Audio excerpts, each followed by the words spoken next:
Perfect. Okay. Okay now? Yes. Yeah. All So right, good great. picture. Yeah.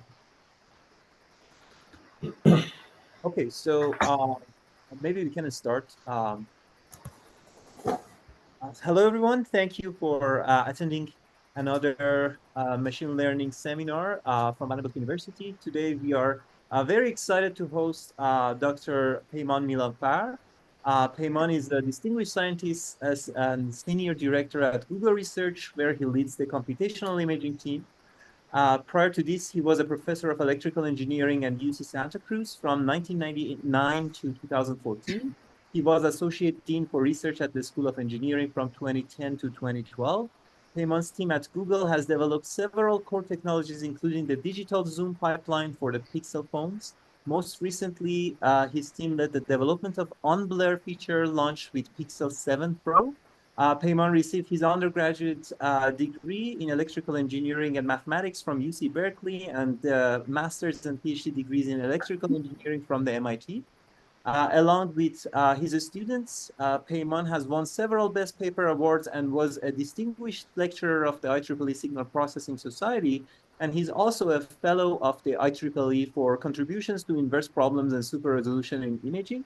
And as a personal note, when I was an undergraduate student, one of the reasons I got into image analysis and I got interested in that was reading Peyman's papers on super resolution. So we are very excited, and this is very special for us to host you today, Peyman. With that, the stage is yours. Thank you so much, and thank you for that very generous introduction. And I'm very, very pleased to hear that some works of mine inspired you, Sohail, in particular. It makes me feel a little bit old, but that's okay. I'll take it.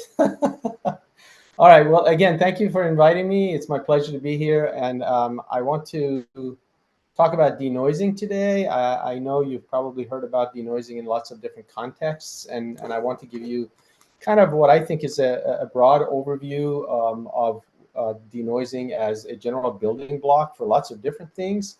In my own area, which is imaging and inverse problems, I've been working on this for a long time, and now, as some of you probably know, denoising has become a real kind of a cornerstone of work in machine learning, especially with diffusion models. So I hope this gives a broad enough overview to be useful and hopefully informative to most of you.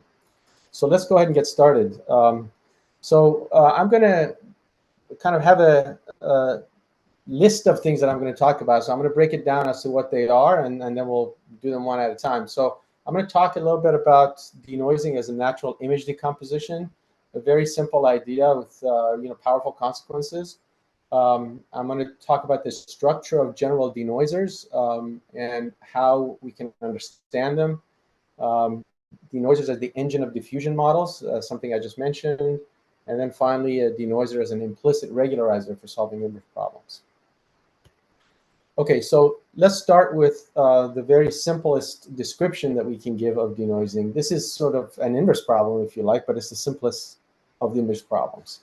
You have a measured signal. It's some combination of a clean underlying signal you don't know plus noise that's been added to it. And what you want to do is construct some sort of filter that's going to pass that noisy signal through and create an output that's hopefully as close as possible in some kind of measure to the underlying clean signal. Okay, so denoising is a very fundamental component. It's all over the place in any mobile device that you use that takes pictures, and it has delivered very impressively over the years. So, we can do a lot. We can denoise a 12 megapixel image, which is kind of the typical resolution of an image coming out of a cell phone these days. We can do that with almost state-of-the-art quality in a few hundred milliseconds. And this happens, all the time on a regular basis on every picture that you take on your device. So it's kind of amazing how much it has proliferated into the devices that we use every day. It's got a long history. It's one of the first problems that sort of the signal processing or image processing field ever tackled in the early days of the space program. In fact, images coming down from the moon mission and an Apollo mission and so on were being cleaned up. So there's a long history, starting with very, very fundamental methods like L2-based regularization, Wiener filter, various heuristics were introduced in the 80s, robust statistics, PDE methods, anisotropic diffusion, total variation, and then wavelets, obviously in the 90s. Some of the heuristics that were introduced like 10 or 15 years earlier were made a little bit more solid in the framework of the bilateral filter, which then later turned into non-local means, kind of generalized into non-local means. The BM3D algorithm, which was state-of-the-art for many years, but it isn't anymore. Then empirical Bayesian methods, which are much closer to the kinds of things that we're doing today, and sparsity methods, KSVD, so on and so forth. So they reached a point in the mid-2000s, so in 2010, one of my students, Priyam Chatterjee, and I, we looked at the full scope of the literature available at the time, which was many, many thousands of papers, and we realized that very different algorithms were actually giving very similar quality performance. And we wondered whether this meant that we had hit some kind of ceiling and that the denoising as a problem was dead. And we wrote a paper, in fact, is denoising dead? And it contained a fair amount of analysis. And our conclusion was that we were getting very close to basically being able to solve this problem from a fundamental performance point of view, but that there was still room for improvement. Even more importantly, that there was still a lot of room for using denoising for applications other than just removing noise. So denoising continued, obviously, past 2010, and many, many new methods were introduced. I won't take you through this whole very busy diagram, but suffice it to say, nowadays, a lot of the state-of-the-art methods for denoising are based on neural network. And this is kind of where we find ourselves. So that's kind of a very quick run through the history. And so let me get into it now with actually what we're trying to do here. So what are general denoisers? We think of denoisers as some function, right? It's some sort of filter that takes images and pushes them through some F and produces an output. Now, this F isn't just some arbitrary F. Remember that images are constrained to a numerical range. If you have an 8-bit image, it goes from 0 to 255. But more conveniently, let's say they're from 0 to 1. So it's mapping 0 to 1 to 0 to 1, sort of across all n pixels of the image. And typically, filters, you can think of denoising filters as a sort of very general low-pass operators. Right? They're removing high-frequency content and trying to preserve the underlying content of the image. Okay, so let me give you a sense of how general denoisers can be when it comes to just doing general image processing. Let's say you're asked to build a toolbox for doing image processing, and all you have at your disposal is a humble denoiser. How do you do that? Well, it turns out there's a nice way to do it. So the concept is this perfect reconstruction decomposition. So suppose you have an image X and you push it through a denoiser F of X, and then you look at the residual, the leftover, right? This is obviously true, right? If the right-hand side is obviously equal to the left-hand side. Now, what I can do is I can apply this decomposition again to this F of X. And so what I'll get there is apply F a second time, and then look at the residual of that process. That's just a simple identical decomposition to what I did before, and then the old residual stays. Okay, and so now I can keep continuing this process. This is a well-behaved process so long as F of X is non-expansive. So eventually I'm going to apply F n times. And if F is not non-expansive, it is expansive, then that term will just explode. But here, let's just assume that it's non-expansive. And so this works reasonably well. I can parameterize this process by simply, instead of saying F of X is the denoiser, say it's F of X and alpha, and then call that alpha a bunch of parameters that I want to optimize over. These parameters could be neural network weights, it could be the strength of the denoising that I want to apply, or any number of other things. So let me just rewrite the equations the way I did before. So I apply the denoiser n times, that's F to the n, that's the new denoiser applied n times. And then there's a sum there. So this first is filter applied n times, and the second one is the accumulation of all the residuals from the previous steps. And the residual at the kth iteration, if you like, is the difference between the filter applied k times and k plus 1 times. Okay. So now what I have is a decomposition. It's an identical, it's a non-lossy decomposition, if you like, of the image f in terms of a filter applied n times and then all the residuals. Now suppose I want to take this image x and turn it into a different image, some processed version of it. Maybe I want to fix something about it, not just denoise it, but fix something else about it. Now I can recompose an image, and I'm going to call that g of x. And instead of just repeating this equation, I'm going to repeat this equation with a bunch of coefficients beta in front of this first term, and then similarly coefficients in front of the residual terms, and sum them up. And these betas should sum to 1 so that I don't blow up the range of the image.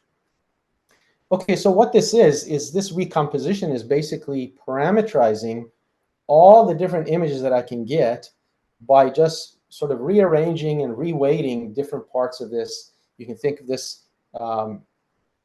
F, if you like, sorry. You can think of this first term as a very smooth version of the image, and then you can think of these other terms as a bunch of details. Okay, so it should be reminiscent of multi-scale decomposition here, except that I'm not doing any decimation here. Okay, so now I can set up a learning framework. I can say I have n example pairs, let's say input and desired output, and I have these parameters alpha and beta that I want to learn. And I can set up a loss function. D is some training error. And this part here, D is some metric, and this whole thing is a training error, and then this is a regularization, and I can optimize over alpha and beta. So here, what I have is a very general mechanism for doing image processing, and this is one way to think about, sort of visualizing it. Suppose I have this input, and these W's, let's say these W's just denote applying the filter once, right? Each W is once. So what this does is it decomposes the image into a base layer and a bunch of details at different scales, combines them together. You can even put a nonlinearity in front of this. That nonlinearity is allowed in a sense because we have to scale the image back to 0 to 1 anyway. And so when we do that in image processing, we just call it rescaling the image. When it's done in machine learning, it's called nonlinearity, but it's basically the same concept. Okay, so once we have this in place, we can do various things with just the denoiser. We can start with an image and get rid of wrinkles, or make a cartoon of the image by just manipulating these different coefficients and changing that core denoiser that we started with. We can do changes to the dynamic range, get rid of haze, etc., etc.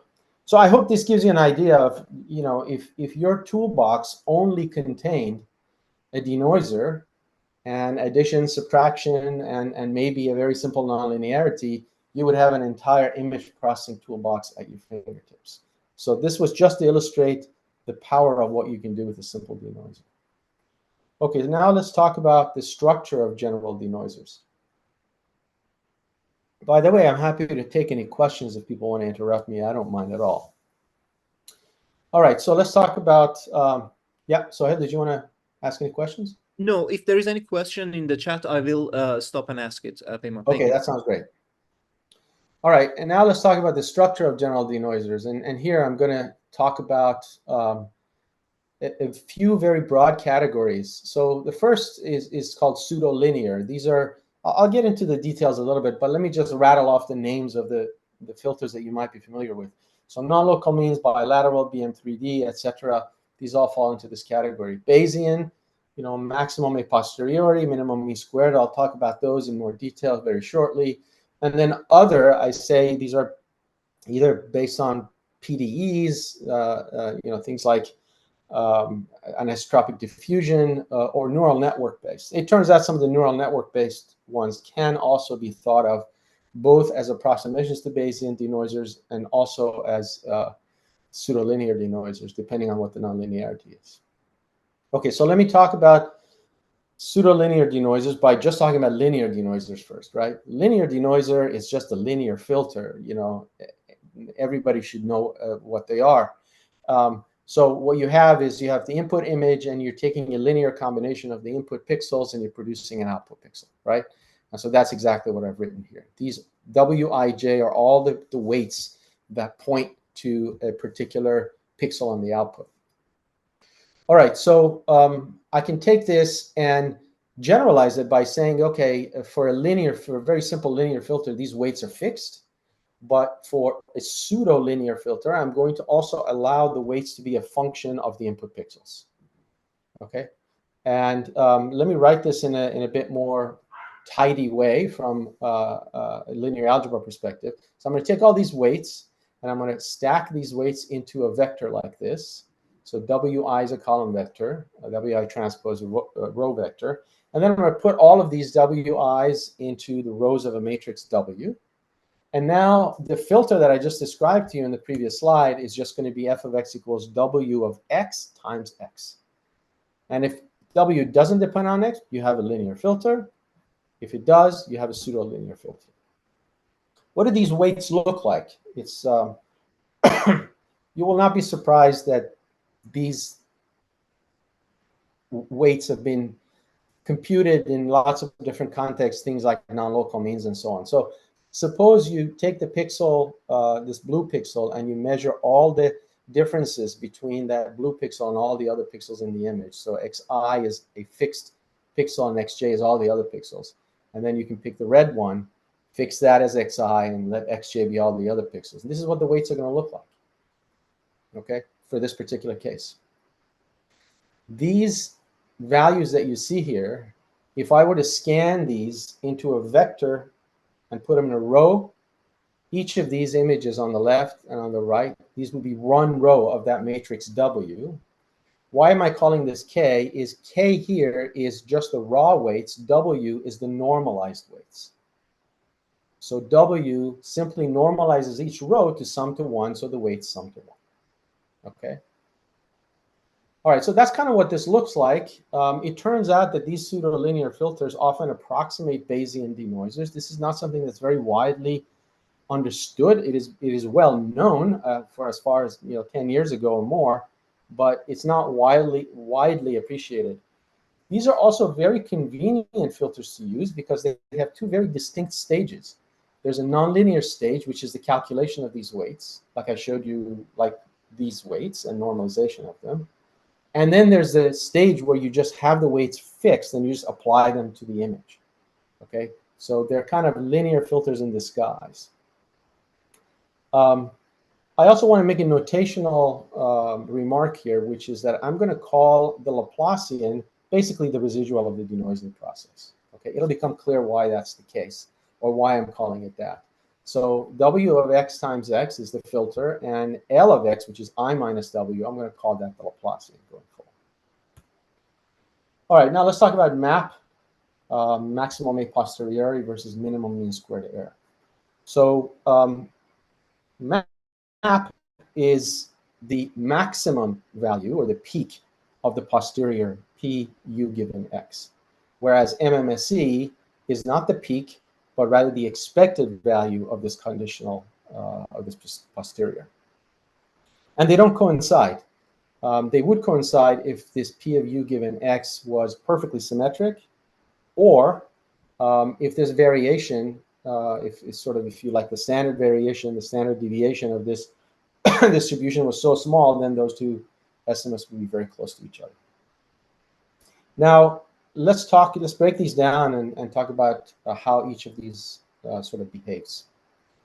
So map denoisers, this is basically the mathematical description of what we're minimizing or what we're optimizing for map denoiser.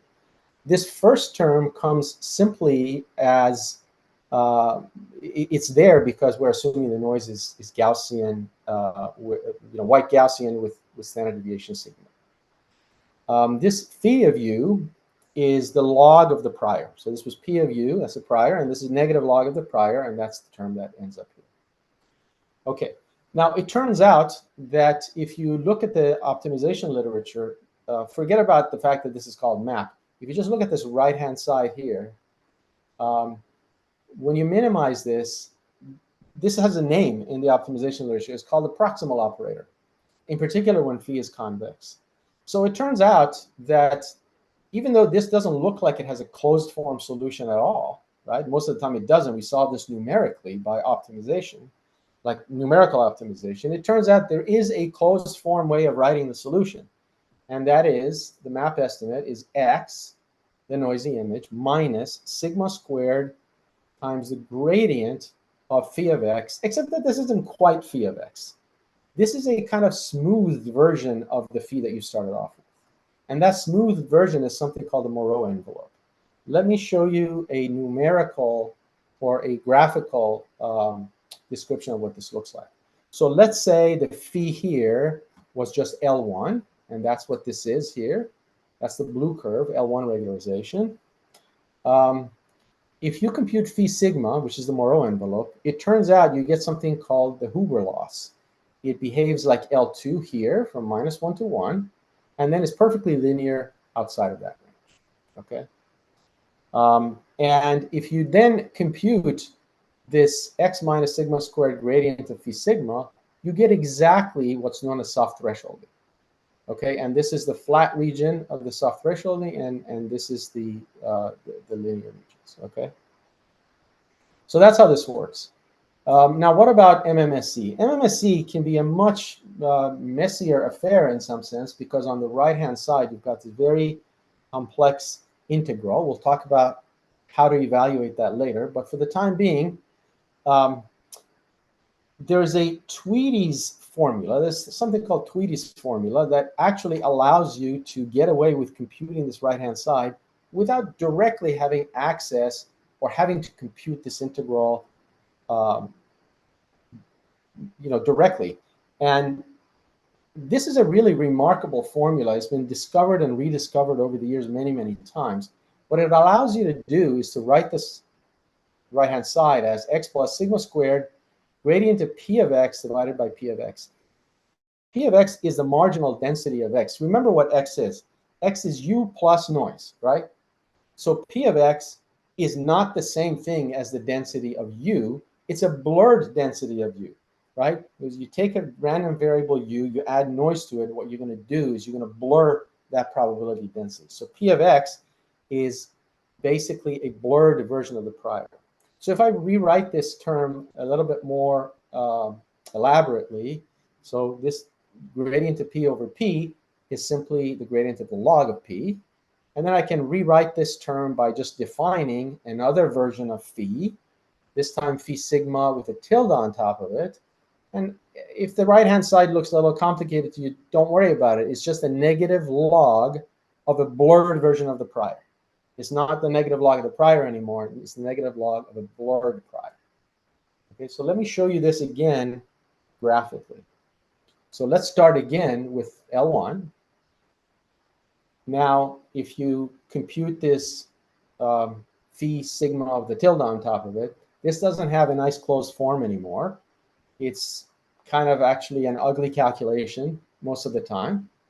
And what you get is this red shape. It is no longer just quadratic here and then linear here. It's something totally different. And if you compute, again, x minus sigma squared gradient of this red thing, what you get is this green function, which is no longer the soft thresholding function that you saw before. It's what I call a smooth thresholding. It looks just like the soft thresholding, except if you had just kind of applied a convolution to it and smoothed it out. Okay, so these two are not the same thing.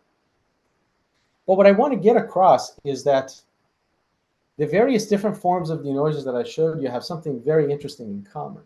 They can all be written in this very particular form. So remember the pseudo-linear, I could write it as x minus L of x times x, right? So it's x minus a Laplacian applied to x. The map is x minus sigma squared, the gradient of this smooth loss, which is the Moreau envelope. The minimum mean squared error is x minus sigma squared gradient of this negative log of the blurred prior. The form is always the same. It's x minus something. And what's important to take away from this is that these are all perturbations of unity. They are perturbations of identity. Why? Think about it. If you have a denoising problem and the noise is very small, and you take the limit as noise goes to 0, what should happen? An ideal denoiser should just give you back the original image back. If the image is not noisy at all, you should do nothing. So you should get an identity operator. And as you increase the noise away from 0, you should get a stable perturbation of identity. And that's kind of what this is showing you here. The sigma squared here, as it goes to 0, you just get x back. It's exactly what it should be like. This one is a little more tricky, and I'll say more about it, the pseudolinear one, but that's the general idea. The other thing to think about is that this is a shrinkage function. In every case, it's taking x, which is your noisy image, and it's subtracting something from it, right? It's pulling something away. And remember, that soft thresholding was kind of a similar idea with shrinkage. You can also think of this as a gradient step on some energy function, right? X minus, call sigma squared delta, right? X minus delta gradient of something. That's gradient descent, right? You're doing gradient descent on some energy function. That's not the same in these three cases. Okay, so that's kind of the general lesson here, if you like. All right, so I said energy function, so let me expand on that a little bit. It's a good way of thinking about these things. So if I think about the denoiser as x minus some vector field, okay, and that vector field is a gradient of some energy, now I have a super general framework. I can put this here. I can write x minus gradient of e of x, and then I can write f of x as I can pull that gradient out, and I can write it as the gradient of 1/2 norm of x squared minus e of x. Or more broadly, it's just a gradient of some e with, put a bar on it. E bar is just this difference. Okay, so what have you noticed here? I've written the denoiser entirely as a gradient of a loss function. And what that means from a technical standpoint is that the denoiser is now a conservative vector field. It is constrained to be a conservative vector field because it's the gradient of a scalar energy function. Furthermore, the Jacobian of the denoiser is symmetric. And you might think, okay, so what? But it turns out this Jacobian of a denoiser being symmetric has all kinds of really interesting consequences. And if you violate that symmetry, it has all kinds of penalties that you have to pay. And we'll see that, well, I'll refer to that a little bit later. And remember, this is obviously true for MAP and MMSC as well. All right, so for pseudolinear denoisers as gradient steps, I didn't say how that works. Are they also expressible in terms of an energy function? The answer is yes, subject to a couple of conditions. Not surprisingly, W of x has to be symmetric, right? It's kind of echoing the idea of symmetry of that Jacobian. And also W of x has to be scale invariant. So if you multiply x by some constant, it makes no difference to the widths. And I talked about this in this paper from, I don't know, it's almost 10 years ago now. All right, so under these conditions, it turns out the energy function here that I was talking about, this E, is in fact x transpose W of x times x. This looks like just a quadratic form, except that it's not quite a quadratic form. You can call it a pseudo-quadratic form because this W in the middle actually depends on x. Okay. All right, so going back to this question of what the denoiser means. Again, think about it as this very general energy function. And t here is just some small step, kind of echoing the sigma squared here. If I were to simply rewrite this equation, f of x equals x minus t gradient of e, rewrite it as gradient of e equals x minus f of x divided by t, this imparts a very interesting insight to us. What it says is that the right-hand side is a kind of scaled version of the residual of the denoiser.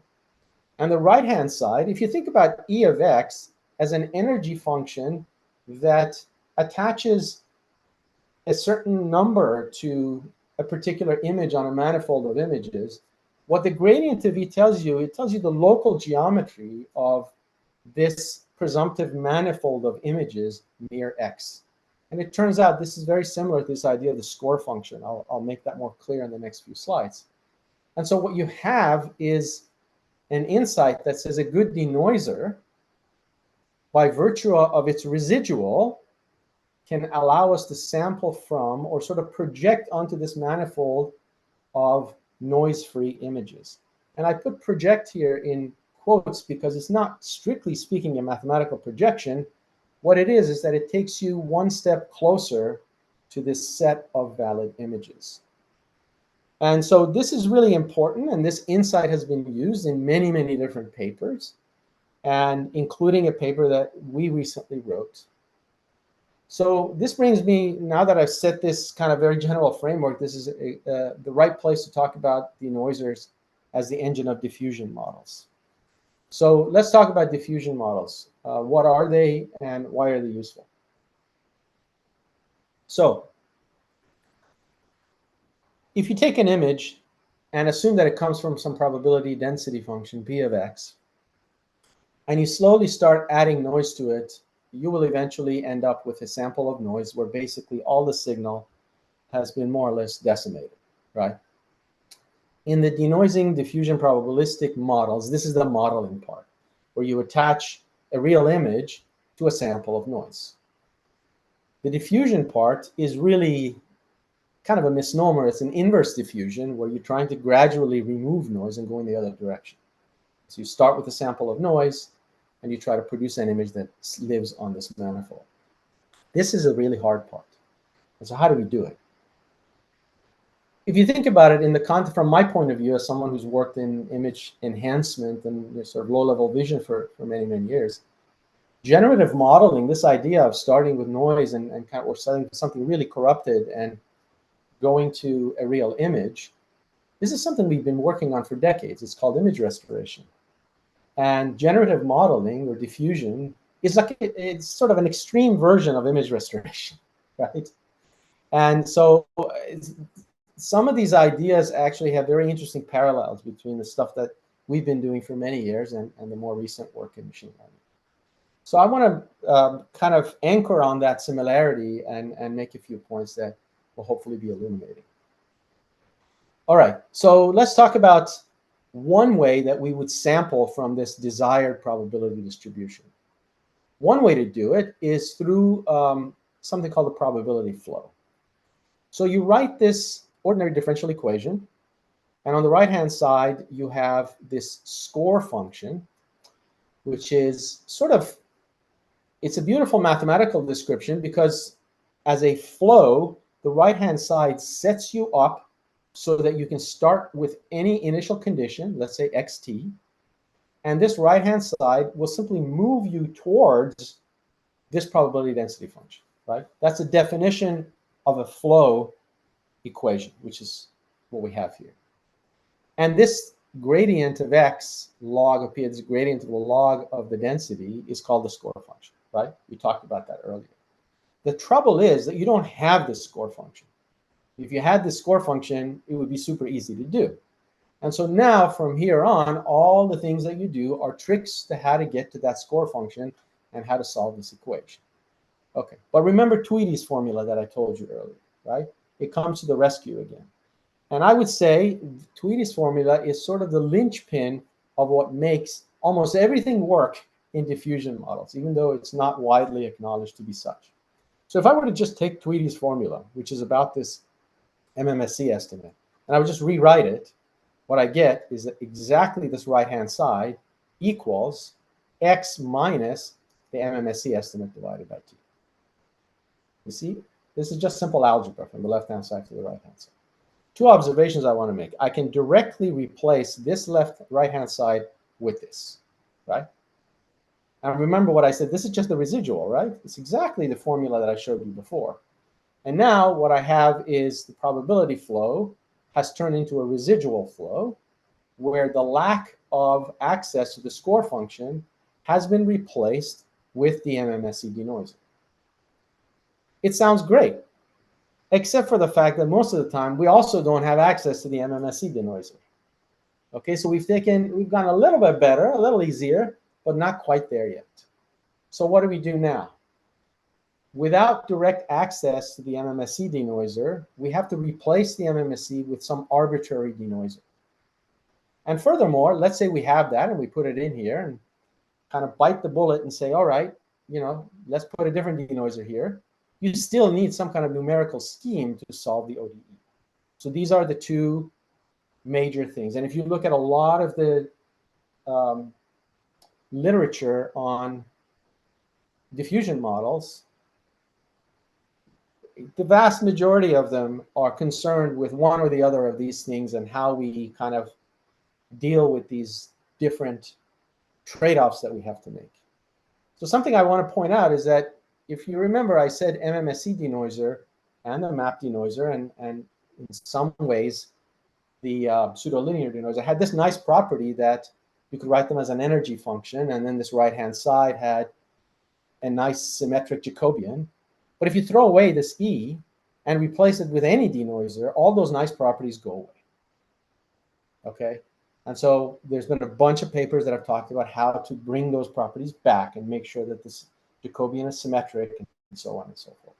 So a lot of active work in this area. All right, so let's talk about how we've gone about doing this. And before we do that, let me just summarize kind of what happens at a very high level. You know, you have training data. That kind of gives you an empirical prior. You have the denoising residual. And that denoising residual allows you to approximate an MMSE. And remember, the training data and the empirical prior allows you to build a denoiser, basically, right? And that residual of that approximating the MMSE. And then the score function allows you to kind of connect the dots and put everything together, right? So that's the big map of, not MAP, but the actual, big picture of how things fit together. So we did a piece of work called INDI, and we called it inversion by direct iteration. And this is a sort of alternative to a lot of the work that was happening at the time, although very, very directly related to this probability flow idea that I mentioned to you.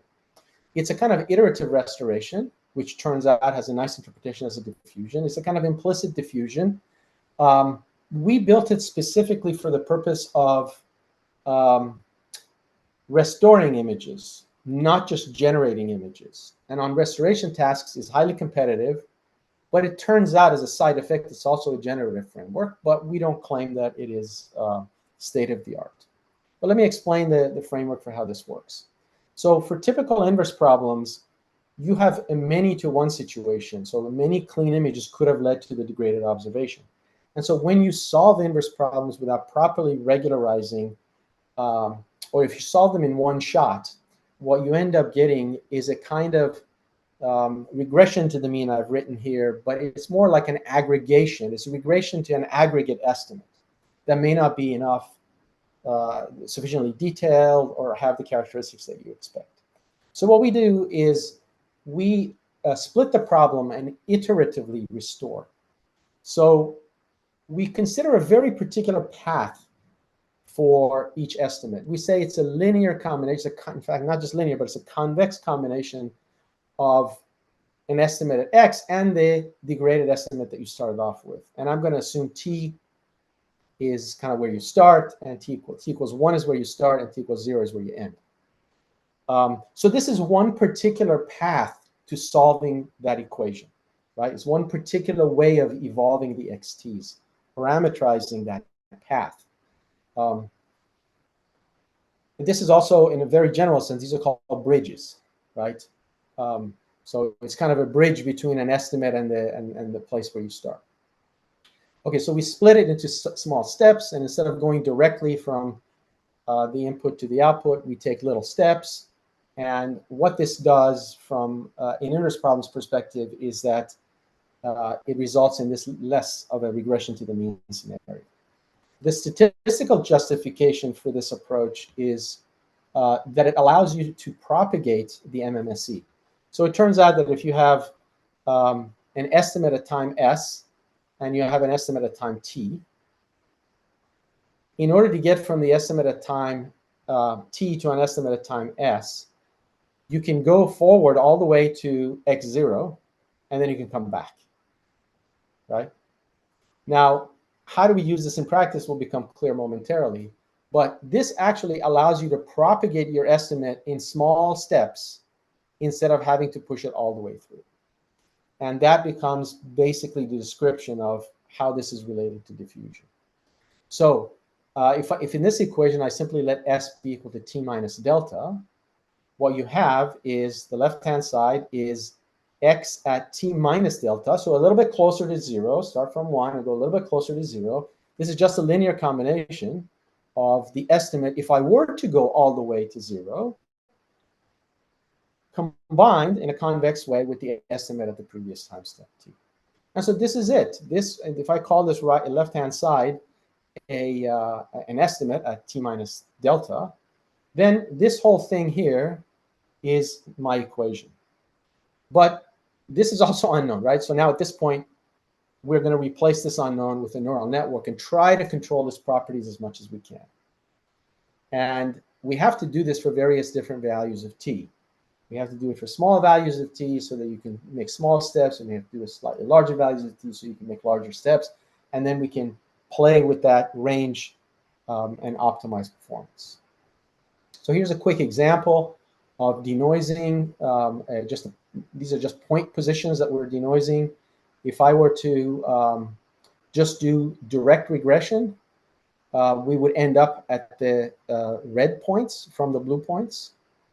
But when we do regression in really small steps with this INDI framework, we go to the orange points, which are in fact the true positions on the manifold where this data came from. Okay, and the quality here can be quite good, depending on, if you were to do everything in one step, it's not so good. But if you were to take, fewer steps, it's quite good. And you can get a lot of detail out of your results. Start with a heavy JPEG image and produce things that look like they actually have texture in this case. All right, so I'm about 5 minutes away from 11.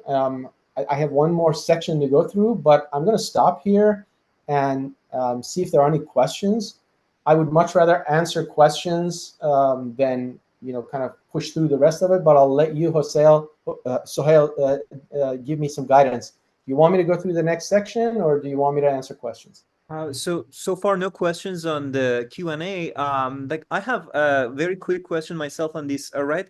So how do we know like how many steps we are going to take given an image? We don't know the level of noise, right? Like so, how do you know how many steps you're going to denoise essentially? Yeah, unfortunately, this is I think is a widely open question. It's a question of stopping criterion.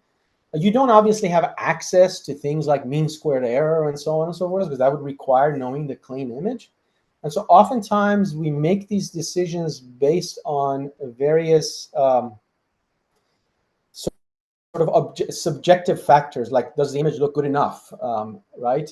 So this kind of takes us back to perceptual metrics, right? So we have a bunch of perceptual metrics that we've developed over time, which do not rely on knowledge of the underlying image. So there's a bunch of work that we've done separate to this, which is about trying to understand, for example, human preferences for the quality of images. And we've shown many images to users and collected feedback from them. And then we've trained a neural network that tells you, okay, this is better quality than that. There's also some beautiful work on the trade-offs between kind of perceptual quality and metric quality. Like if you try to optimize for PSNR, you're going to give up on perceptual quality. The paper is called Perception Distortion Trade-off. This doesn't get the attention that it deserves, but it's a really lovely piece of work. I highly recommend it.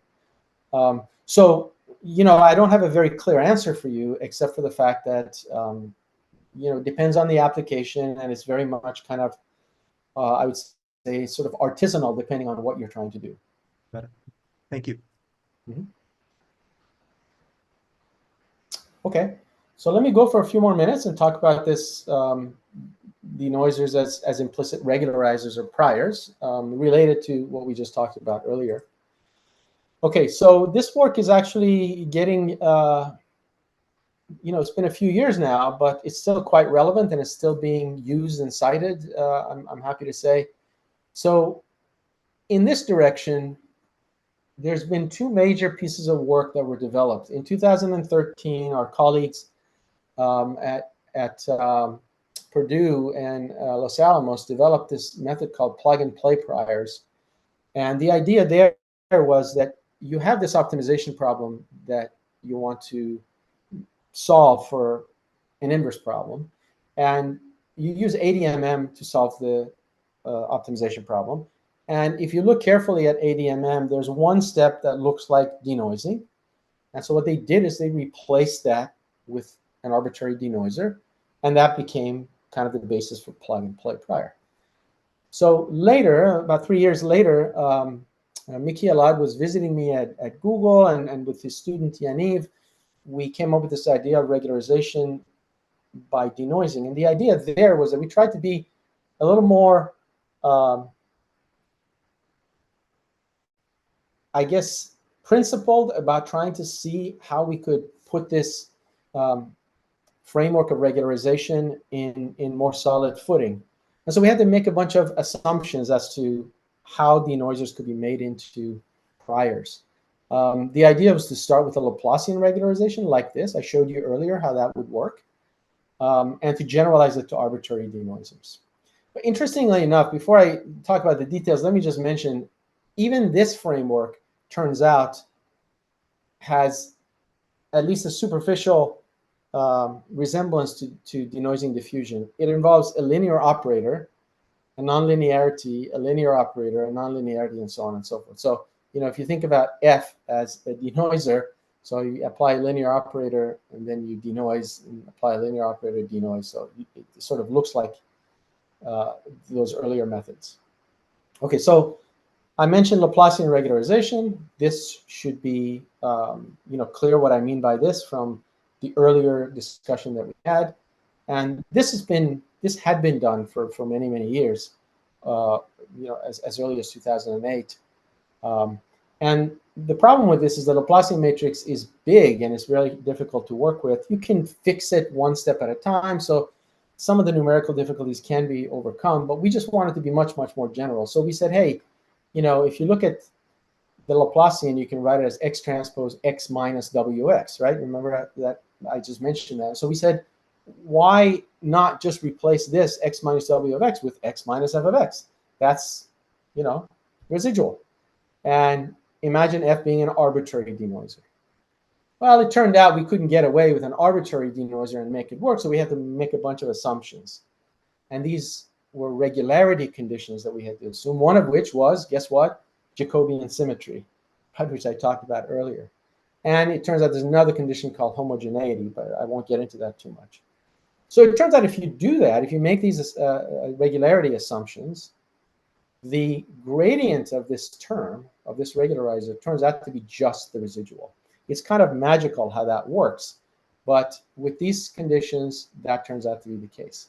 So you set up an inverse problem like this now. So let's say H is blur, and you want to remove blur. This is just the Gaussian noise assumption, and this is your regularizer. Now you have easy access to the gradient of this whole objective. This part is very easy. It's just quadratic.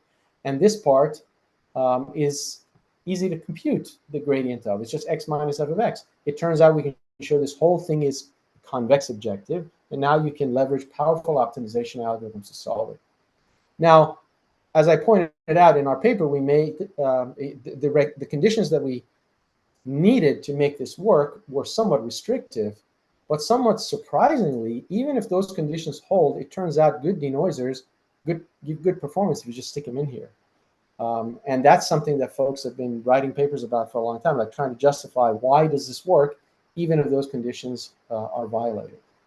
But let me take this very simple setup and write it down and try to solve it with a fixed point iteration, right? So if you do that, you get xk plus 1 equals some function of xk, and then you iterate again.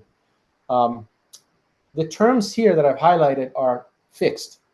This red term is just a bias. It's a fixed term. You can compute it once and leave it. So is m. This is just a linear convolution. Again, fixed. You can leave it. This is the only part that's evolving. Okay? So it's like xk plus 1 equals b plus lambda m zk, and zk is f of x of k. You can just change the notation a little bit and write everything else in terms of zk, and what you get is zk plus 1 equals f of m zk plus b. And so that's the operations that are written down below here. You got a linear operator, that's m zk plus b, you apply F, which is a denoiser, and then you apply a linear operator again and repeat the process. And this is a fixed point iteration that solves this inverse problem. Very, very simple. And so here are some examples. Start with this ground truth image, you add lots of blur to it, and use a median filter as your regularizer. By the way, the median filter demonstrably violates a bunch of these conditions that are required, but it still seems to work. So let me end with some takeaways. As I said, denoisers are a fundamental building block. I hope I was able to demonstrate that to you, not just for imaging and solving image problems, but also in machine learning. They form stable perturbations of identity. They have this very nice, useful structure that we can take advantage of. They're very general. They can solve lots of different kinds of inverse problems. And in terms of modeling, I hope one takeaway you'll have from this talk is that having a good denoiser means you have a kind of view into the black box of the nature of natural images. A good denoiser tells you something about natural images. And I think with that, I'm going to stop, and I'm going to put on the screen a few relevant papers. This is by no means exhaustive, but it's just some papers that have been directly cited in the rest of the talk. So let me stop there. Thank you very much. Yeah, thank you very much for the talk. So we do have a couple questions coming into the chat, where the first one is showing up saying that regarding your Indy paper, while the convex combination allows you to iteratively restore the image, it does not really follow the physics of a specific degradation. Is this somewhat unconvincing? And could you comment on that? Yeah, the method isn't really meant to follow the physics of any particular kind of degradation. The method is very general, and I think that's its power, because all it needs is paired data. So all it requires is clean data and degraded data. And the physics of how the degradation has propagated from input to output, we're completely agnostic to that. Now, to your point, if you're saying, if you had the physics, could you do better? Yeah, you probably could do better, but the framework of Indy is general enough that you don't need to.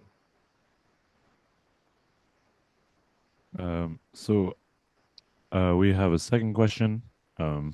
This one's a little more basic. In addition to denoising, dewrinkling, and changing style, cartooning, what are some other common examples of inverse problems? And I will add to this, what is your favorite inverse problem of the ones many that you worked on? Yeah, so, as probably some of you know, I've worked on super resolution for most of my career. If you look at the things that, look at my papers that I have spent the most time on, that have the most citations, the topic that I've written the most about is super resolution. And that's a very, very broad topic. It takes many, many different forms. One is you have multiple frames that you integrate together and you produce an image that's a higher resolution. And another one, more recently called super resolution, is just you take a single image and you try to increase the number of pixels and add detail to it. And these diffusion models are doing some very interesting things.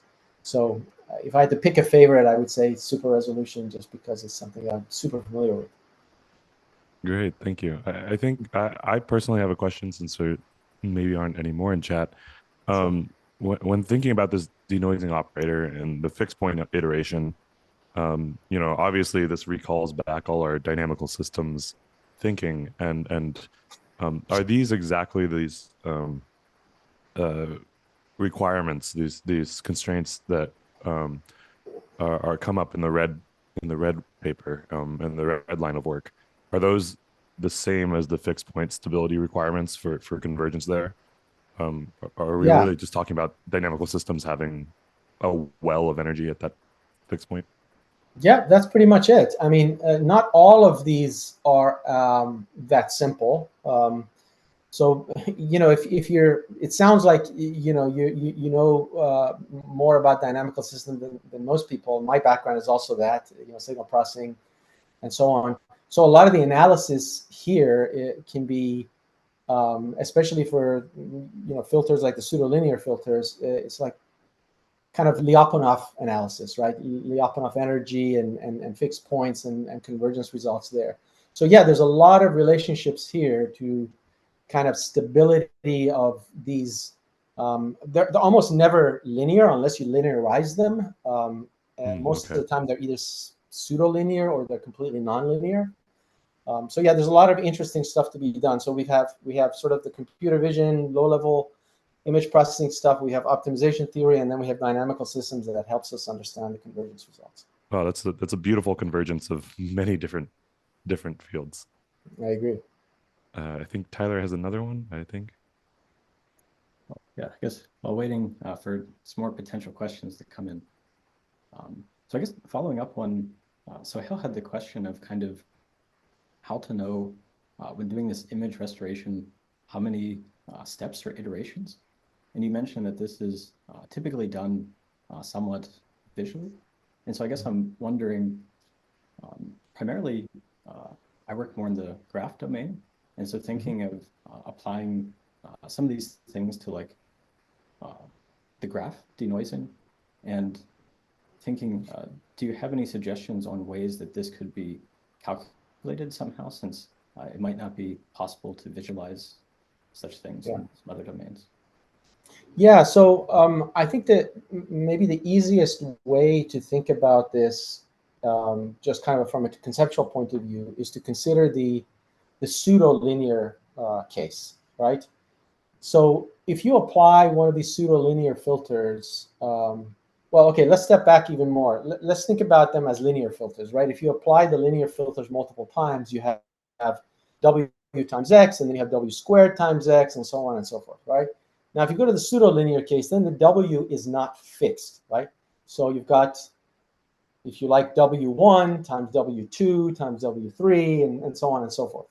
And so if you multiply a bunch of these matrices, each of which with its own spectrum, right, what you're going to get is you're going to get a decay of the eigenvalues over time.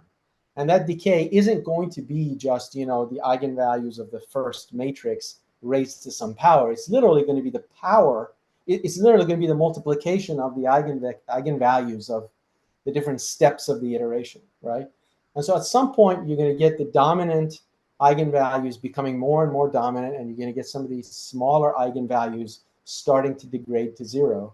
And you can look at the spectrum of the filter over time and decide, okay, once, I have, I don't know, 10 dominant eigenvectors or eigenvalues, each of them dominating the other ones by some percentage, I'm going to stop, right? So you can literally look at the spectrum of what you're applying and make the stopping criterion that way. Unfortunately, the problem is when you do that, that's a very nice objective that you can optimize, but it doesn't really correspond very well or very consistently to the quality of the output that you're getting. So you're back to this, kind of hand waving. If you look at especially if you look at the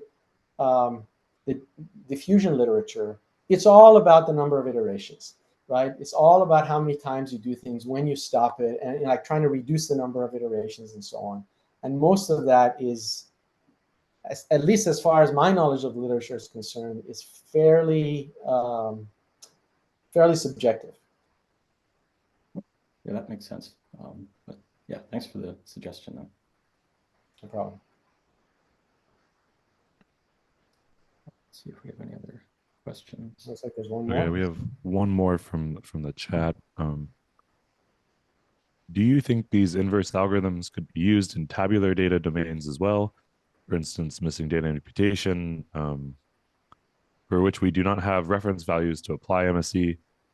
If it is possible to use pseudo-linear filters, what approach can be followed? Okay, so basically also the domain shift question, but for tabular instances.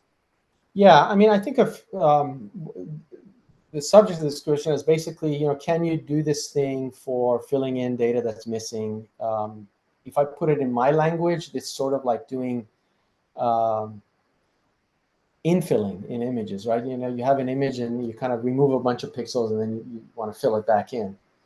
The answer is yes. We've done a lot of these things over time. There was a paper that kickstarted a lot of the work that we had done in this area many years ago about kernel regression in image processing and reconstruction.